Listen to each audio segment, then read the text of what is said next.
यह कुंडली जो स्क्रीन पर है, यह भूतपूर्व प्रधानमंत्री अटल बिहारी वाजपेयी जी की कुंडली है। अटल बिहारी वाजपेयी जी ने भारत के प्रधानमंत्री पद को संभाला और भारत पर राज्य किया,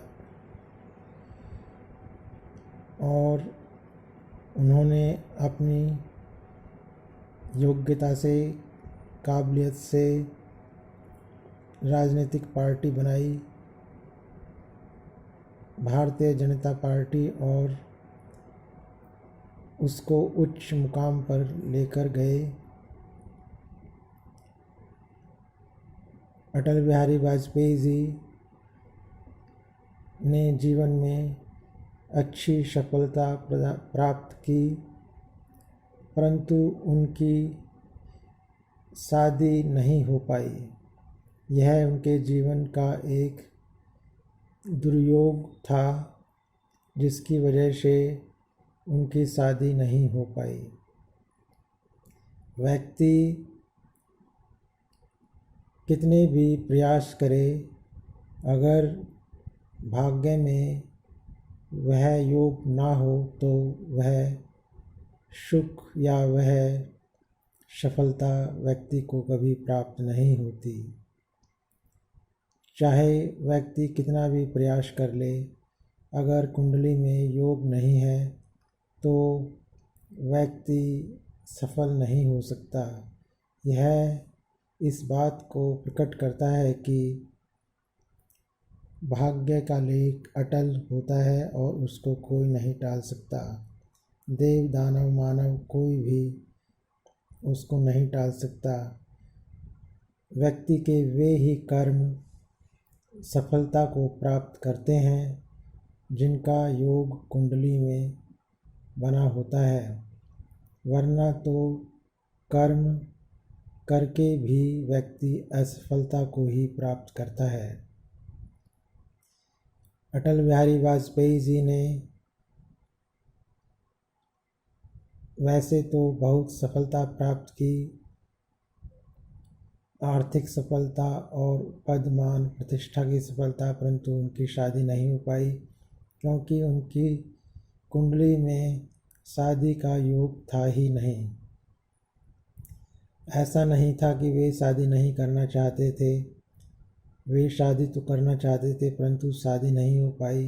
एक बार उन्होंने अपने एक भाषण में बताया था कि वे शादी तो करना चाहते थे, परंतु शादी नहीं हो पाई, और बेशक से उनकी शादी नहीं हुई, परंतु वे कुंवारे नहीं हैं, ऐसा उन्होंने अपने मुख से भाषण में बोला था। आइए देखें इनकी कुंडली। इनकी कुंडली के अंदर सप्तम भाव को देखें। सप्तम भाव में मेष राशि है। मेष राशि के स्वामी मंगल हैं, जो कि छठे भाव में बैठे हुए हैं। मंगल सप्तम भाव का लॉर्ड मंगल छठे भाव में बैठा हुआ है। मंगल यहाँ पर वैसे तो शुभ होता है, परंतु सप्तमेश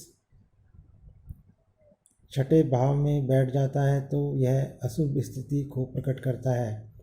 ऊपर से राहु की दृष्टि भी पड़ रही है मंगल के ऊपर, तो इस प्रकार सप्तम भाव का लॉर्ड एक तरह से खत्म हो गया।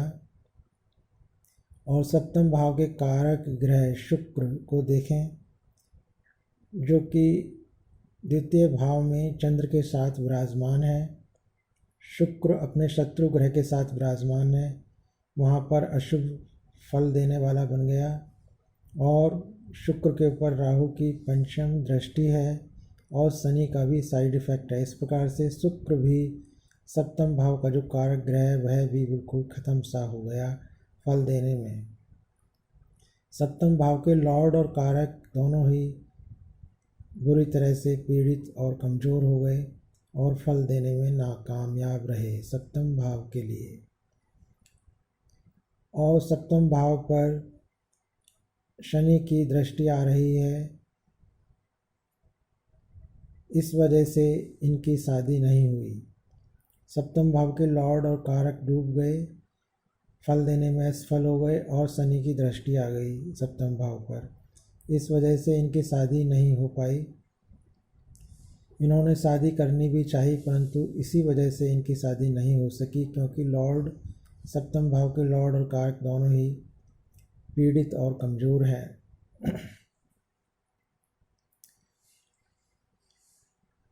इस प्रकार हम कुंडली के माध्यम से यह जान सकते हैं कि किसकी शादी होगी या किसकी शादी नहीं होगी। जब किसी भाव के लॉर्ड और कारक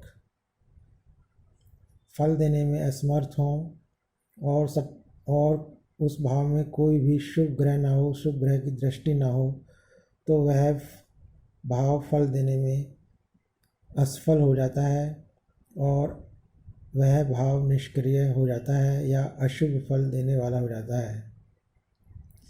यहाँ पर इनकी कुंडली में सप्तम भाव पर शनि की दृष्टि तो है ही, गुरु की भी पंचम दृष्टि सप्तम भाव पर पड़ रही है। गुरु की पंचम दृष्टि पड़ जाने की वजह से इनको स्त्री साथी का सुख तो मिला, परंतु उससे शादी न हो पाई। ऐसा इन्होंने खुद स्वयं अपने भाषण में स्वीकार किया था। जब किसी शुभ ग्रह की दृष्टि पड़ती है तो उसका कुछ न कुछ शुभ फल जरूर मिलता है। इसीलिए इनकी कुंडली में गुरु की जो पंचम दृष्टि पड़ रही है, उससे इनको कुछ सुख तो मिला सप्तम भाव का, परंतु उनसे शादी न होने का योग बन जाने की वजह से शादी नहीं हो पाई और संतानहीनता का भी योग बन गया, क्योंकि जब शादी ही नहीं हुई तो संतान कहाँ से होगी। पंचम भाव में शनि की राशि है जो कि उच्च के होकर के बैठे हुए हैं। लगन भाव में राशिगत तो शनि उच्च के हैं, परंतु भावगत नीच के हैं। इस प्रकार से पंचम भाव के लॉर्ड पीड़ित हो गए, खराब हो गए, कमज़ोर पड़ गए, क्योंकि लगन भाव शनि के लिए मारक भाव होता है और यहाँ पर शनि बहुत ही कमज़ोर और पीड़ित हो जाते हैं। पंचम भाव में कोई ग्रह नहीं है और उस पर किसी शुभ ग्रह की दृष्टि भी नहीं है और पंचम भाव केतु और मंगल के साइड इफ़ेक्ट से प्रभावित है, क्योंकि पंचम भाव के एक साइड में केतु और एक साइड में मंगल विराजमान है और पंचम भाव के गुरु भी पीड़ित हैं, क्योंकि गुरु के ऊपर शनि की तीसरी दृष्टि है और केतु का साइड इफ़ेक्ट है। इस प्रकार से गुरु भी पीड़ित कमज़ोर हो गए, जो कि संतान सुख देने वाला ग्रह होता है। पंचम भाव का कारक ग्रह भी पीड़ित और कमज़ोर हो गया। इस प्रकार से पंचम भाव और सप्तम भाव दोनों ही भाव पीड़ित और कमज़ोर हो गए, जिस वजह से इनकी ना तो शादी हो पाई और ना ही इनको संतान का सुख मिल पाया। यह था अटल बिहारी वाजपेयी जी की कुंडली का विश्लेषण, जिसमें आज हमने इनकी शादी न होने और संतान का सुख न मिलने का जो योग था उस पर प्रकाश डाला। कृपया आप हमारे चैनल को सब्सक्राइब करें और हमारे चैनल की वीडियोस को देख करके ज्ञान और लाभ प्राप्त करें।